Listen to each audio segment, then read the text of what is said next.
Irmãos, vamos abrir nossas Bíblias no livro de Atos, capítulo de número 17.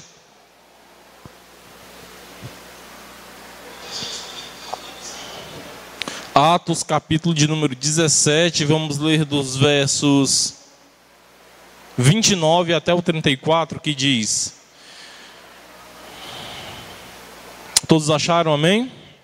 Glória a Deus. Sendo nós, pois, geração de Deus, não havemos de cuidar que a divindade seja semelhante ao ouro ou à prata, ou à pedra esculpida por artifício e imaginação dos homens. Mas Deus, não tendo em conta o tempo da ignorância, anuncia agora a todos os homens, em todo lugar, que se arrependam, porquanto tem determinado um dia em que com justiça há de julgar o mundo por meio do varão que destinou.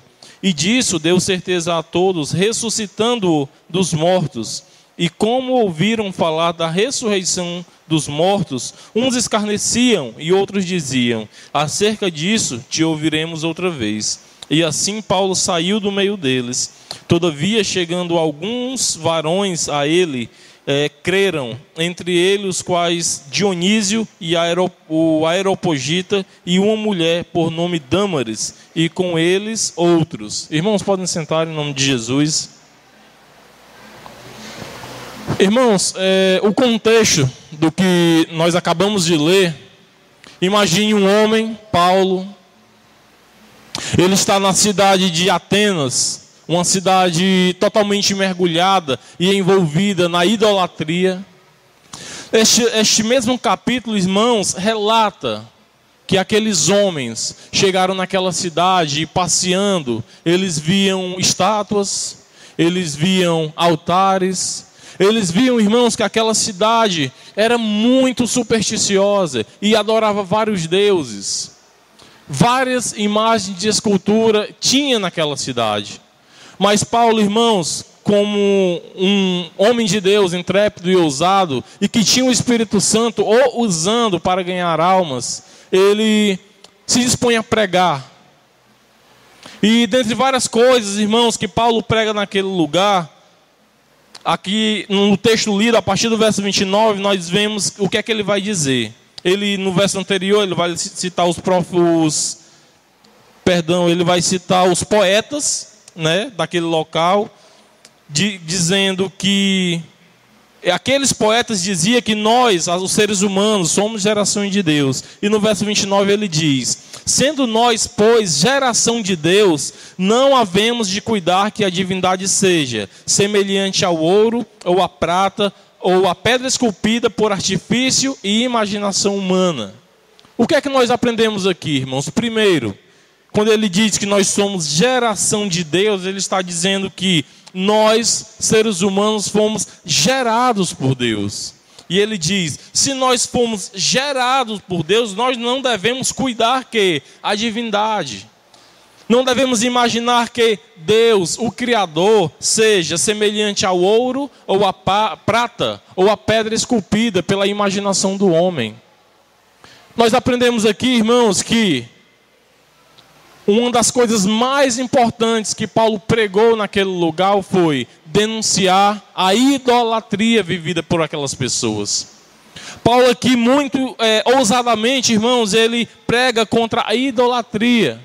Ele aponta para aquelas estátuas e diz: Deus não é semelhante ao ouro ou prata. Ele está dizendo, está só repetindo o que Jesus falou, que Deus, ele é espírito. Deus é espírito e nós não precisamos, irmãos, de objetos materiais para cultuá-lo, para adorá-lo. Nós não devemos imaginar, irmãos, que Deus seja semelhante ao ouro, ou à prata, ou a gesso, ou à madeira, pois Deus é espírito. E a Bíblia diz, lá nos evangelhos, que importa que nós o adoremos em espírito e em verdade. Então Paulo, ele vai muito fortemente, duramente contra a idolatria.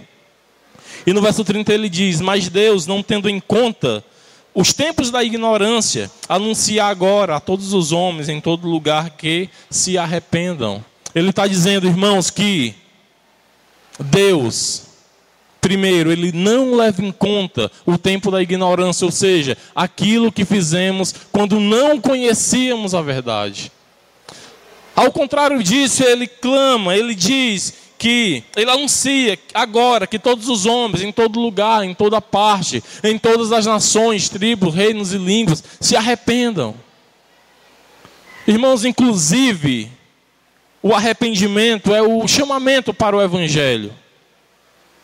Quando um evangelista, quando um pregador, quando um pastor se dispõe a pregar o evangelho, a primeira coisa que ele deve pregar é o arrependimento. E desta forma Paulo fez naquela cidade. Ele diz que todos os homens, todo ser humano, todo pecador deve buscar o arrependimento e a fé em Jesus Cristo.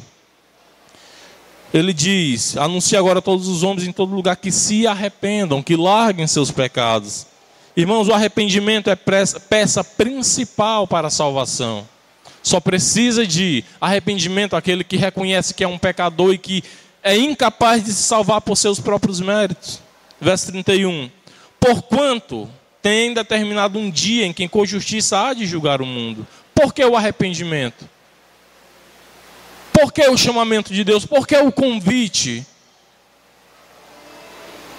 Porque Deus marcou um dia em que com justiça irá de julgar cada ser humano que pisou nesta terra. Por isso, irmãos, nós devemos buscar o arrependimento e fé em Jesus Cristo, porque Deus irá julgar o mundo inteiro. Deus marcou um dia. Na agenda de Deus, no calendário de Deus, tem determinado um dia em que com justiça Ele irá nos julgar. Hoje de manhã nós falamos um pouco sobre o julgar, e tem gente que diz, você não pode me julgar, quem vai me julgar é Deus. As pessoas que falam isso deveriam temer, porque o julgamento de Deus será mais duro do que qualquer julgamento humano. O julgamento de Deus, irmãos, será sem misericórdia. A misericórdia de Deus está sendo derramada hoje. Está sendo derramada nesse momento. Hoje, irmãos, nós estamos em um tempo do convite. Hoje Deus nos convida ao arrependimento e fé no seu Filho. Eu vim agora de casa para cá com a minha esposa e ela fez uma pergunta interessante. Ela diz, Auricélio, o que seria de nós sem a misericórdia de Deus? Eu digo, minha filha, a Bíblia diz que nós seríamos consumidos. Se não fosse a misericórdia de Deus que se renova a cada manhã, nós seríamos consumidos. Você tem ideia do que é isso, irmãos? Se não fosse a misericórdia de Deus, nós seríamos massacrados, moídos, esmiuçados, transformados em nada. Mas, irmãos, vou repetir o verso 31. Porquanto Deus tem determinado um dia em que com justiça há de julgar o mundo. E ele fala que Deus deu prova disso, ressuscitando o seu próprio Filho, ressuscitando Jesus da cruz. Verso 32. E como ouviram falar da ressurreição dos mortos, uns escarneciam e outros diziam, a respeito disso te ouviremos depois, ou uma outra hora. Irmãos, quando você passa a pregar o Evangelho, você vai ver pessoas dizendo, sobre isso te ouviremos depois, ou até mesmo escarnecendo daquilo que você está pregando. Irmãos, quando Jesus enviou os seus para pregar, ele disse que pessoas de fato iriam escarnecer e não iriam querer ouvir o Evangelho. Mas, irmãos, não desanime. Paulo não desanimou.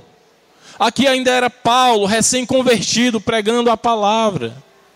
Aqui ainda era Paulo, eu creio que antes mesmo até de escrever as cartas, mas Paulo não desanimou de pregar o Evangelho. Muitos irão escarnecer sim da palavra, muitos não quererão te dar ouvidos, mas devemos prosseguir, devemos continuar a pregar o Evangelho. Muitos escarneceram de Ló lá na cidade de Sodoma. Os da própria família escarneceram, é o que acontece. Muitas vezes pessoas da própria família escarnecem daquilo que você está anunciando para elas. E como ouviram falar da ressurreição dos mortos, uns escarneciam. Muitos escarneciam. Quando você passa a falar do arrebatamento, passa a falar do juízo de Deus, passa a falar, irmãos, das mansões celestiais, as pessoas costumam escarnecer da pregação.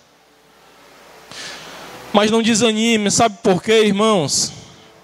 Porque no verso 34 ele diz, todavia, chegando uns varões a ele, e creram. entre os quais Dionísio, o Areopagita e uma mulher por nome Dâmaris. Irmãos, embora muitos não creram na tua pregação, outros creram. Embora alguns zombem do evangelho que você está pregando, outros não zombam, outros creem. Então, irmãos, aqui é um chamado para nós fazermos que nem Jesus, João Batista, Paulo, que nem Pedro, ganhar almas, pregar o evangelho, ir aos perdidos, pregar a salvação, pregar o reino de Deus, falar que Deus não pregar contra a idolatria, dizer que Deus não é feito de ouro ou prata, falar que Deus tem determinado um dia em que há de julgar as nações. Esse é o nosso papel. Então, irmãos, pregue no trabalho, pregue na faculdade, pregue na vizinhança, pregue para quantas pessoas você conseguir pregar. Vamos nos colocar de pé e vamos louvar ao Senhor, em nome de Jesus.